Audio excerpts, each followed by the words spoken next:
आज आप देख रहे हैं यूट्यूब चैनल SSCC गन्नीपुर बेजा। आज हम इस वीडियो में इतिहास से संबंधित बहुत ही महत्वपूर्ण प्रश्न जो है से पढ़ाएंगे। जनरल स्टडीज के लिए यह बहुत ही महत्वपूर्ण है और आज हम इतिहास के बहुत ही बारीकी से और शुरू से पढ़ाने की कोशिश करते हैं, जिसमें अपना भारत देश के नाम कैसे पड़ा और इसका इतिहास किस तरह से शुरू हुआ, इस चीज़ को जानकारी मिलेगा।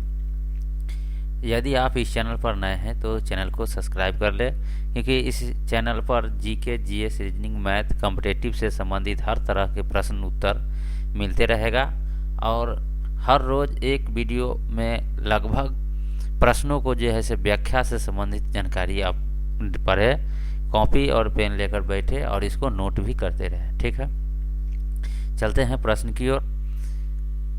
आज का जो पहला प्रश्न होगा वो यह है कि भारत के नाम किस किस ने दिया था, यानी भारत देश का नाम जो है कैसे कैसे जो है से पड़ा और भारत देश के नाम अन्य कितने नाम हैं। तो सबसे पहले है कि भारत देश का जो नाम है वह संविधान में इंडिया रखा गया। भारत अर्थात इंडिया, यानी भारतीय संविधान में दो प्रकार का नाम है, पहले है भारत और दूसरा इंडिया। यानी भारतीय संविधान में दो ही नाम प्रचलित है, भारत अर्थात इंडिया। दूसरा है महाकाव्य तथा पुराण में भारत का नाम जो है भारतवर्ष उल्लेख किया गया है, यानी इस जो भूमि है इसका नाम जो है भारतवर्ष के नाम से रखा गया है।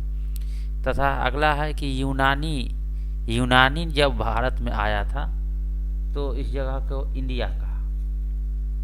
और मुस्लिम शासक मध्यकालीन समय में जो मुस्लिम शासक जो भारत में आया उसने इसी जगह को हिंदुस्तान, हिंदुओं को बसने वाला एरिया को हिंदुस्तान, सिंध नदी किनारे जो लोग बस रहा था उसे सिंधिया कहते थे।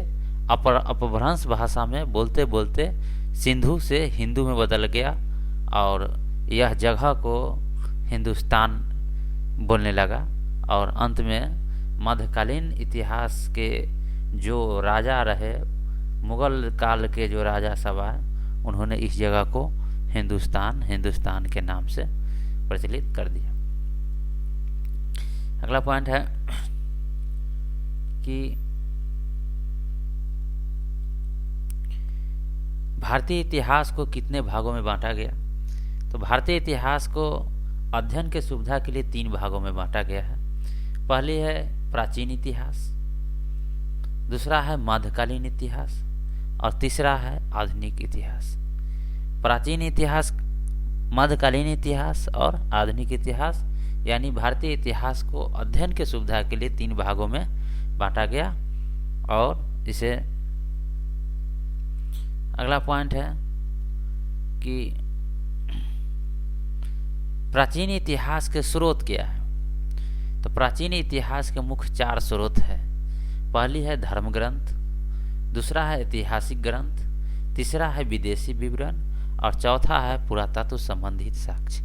यानी 4 प्रकार से प्राचीन इतिहास में 4 प्रकार से जो है इतिहास का लिया गया है, यानी 4 प्रकार का स्रोत है। यानी धर्म के हिसाब से धर्म ग्रंथ में जो उल्लेख किया गया है प्राचीन भारत का इतिहास, वहाँ से लिया जाता है। ऐतिहासिक ग्रंथ, जो भी यहाँ शासक रहे उन्होंने यहाँ इस जमीन भूमि भारत के बारे में कुछ न कुछ जो है सो अपना उल्लेख किए हैं, उससे भी जो है से ग्रंथ में जो शामिल है वहाँ से भी। और विदेशी, जो भी विदेशी यात्री भारत में आए और उन्होंने भारत के बारे में जो कुछ लिखा वो भी इतिहास का स्रोत बना, वो भी एक प्रमुख स्रोत है। और पुरातत्व साक्ष्य संबंधी, यानी भारत में जो भी साक्ष्य प्राप्त हुआ है खनन के माध्यम से, खंडहर के माध्यम से, अवशेष के माध्यम से, वह सब भी भारतीय इतिहास का मुख्य स्रोत बन गया। अगला पॉइंट है कि धर्म ग्रंथ कौन कौन है। तो धर्म ग्रंथ 4 प्रकार के हैं, ऋग्वेद, यजुर्वेद, सामवेद और अथर्ववेद। अगला पॉइंट है कि ऋग्वेद का क्या विशेषता है। तो ऋग्वेद में 10 मंडल हैं और 10 से 28 सूक्त हैं और 10,462 जो है से ऋचा है। सूर्य के देवता सावित्री तीसरी मंडल में जो है मिलता है। हस्तलिखित ऋचा को खील कहा जाता है, यानी ऋग्वेद में हाथ से लिखा हुआ जो ऋचा है उसको खील कहा जाता है। सोम के देवता का उल्लेख 9वीं मंडल में मिलता है और ऋग्वेद में ही 4 प्रकार का जो है वर्ण का उल्लेख किया गया है। वर्ण के मतलब होता है जाति। जैसे ऋग्वेद में 4 प्रकार के वर्ण का उल्लेख किया गया है, ब्राह्मण, क्षत्रिय, वैश्य और शूद्र। माना जाता है कि ब्राह्मण का जो जन्म हुआ है वह उस सिर से यानी शीर्ष भाग से हुआ है और इसका जो गौरव है सबसे ऊंचा है। दूसरा है क्षत्रिय, जिसका जन्म भुजाओं से हुआ है। और तीसरा है वैश्य, जो बनिया जाति का है। और चौथा जो है शूद्र, जो सबसे निचली पैदान का है, वह सेवा करने में, और इसको अछूत भी माना है। शूद्र को जो है से बहुत ही कम निंदनीय नज़र से देखा जाता था। अगर है यजुर्वेद, तो यजुर्वेद को गद और पद वाला ग्रंथ भी कहा जाता है। आगे पॉइंट है कि मंत्रों वाला ग्रंथ इसे कहा जाता है। बलि का प्रथा यजुर्वेद में ही मिलता है और पाठकर्ता को आध्यायु कहा जाता था। यह यजुर्वेद में उल्लेख किया गया।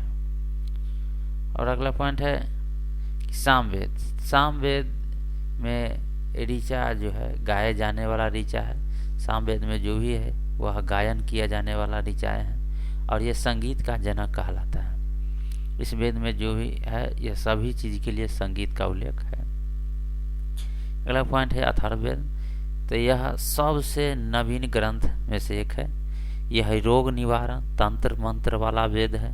यह प्रेम, विवाह, जादू टोना, साप, आशीर्वाद, प्रार्थना, वशीकरण, वस्तुतिकरण और प्रायश्चित, औषधि इत्यादि वाला ग्रंथ माना जाता है। और इस वेद में कन्या को जन्म को निंदा माना गया है, यानी महिलाओं को प्रति जो है द्वेष की भावना रहता था। सबसे निंदनीय यानी सबसे गिरा हुआ हालात जो है महिलाओं को अथर्ववेद के द्वारा मिलता है।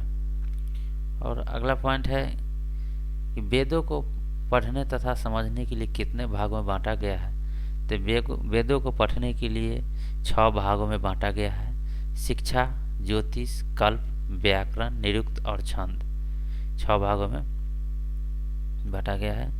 इस वीडियो में इतना ही। और अगला पॉइंट है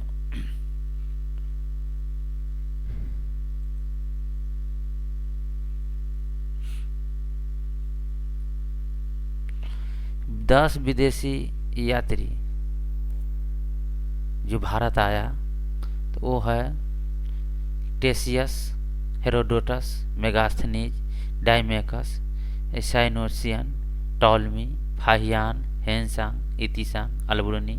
ये सब भारत में जो है आया और इसी के आधार पर भारत में इतिहास का भी रचना किया गया। और इतिहास का जनक हेरोडोटस को भी माना गया है, जो यह भी एक विदेशी यात्री है। ठीक है, इस वीडियो में इतना ही। यह पहले अध्याय का इम्पोर्टेंट प्रश्न है, इसको बार बार देखकर याद करें और अच्छा लगे तो अपना कमेंट्स में नाम ज़रूर लिखें।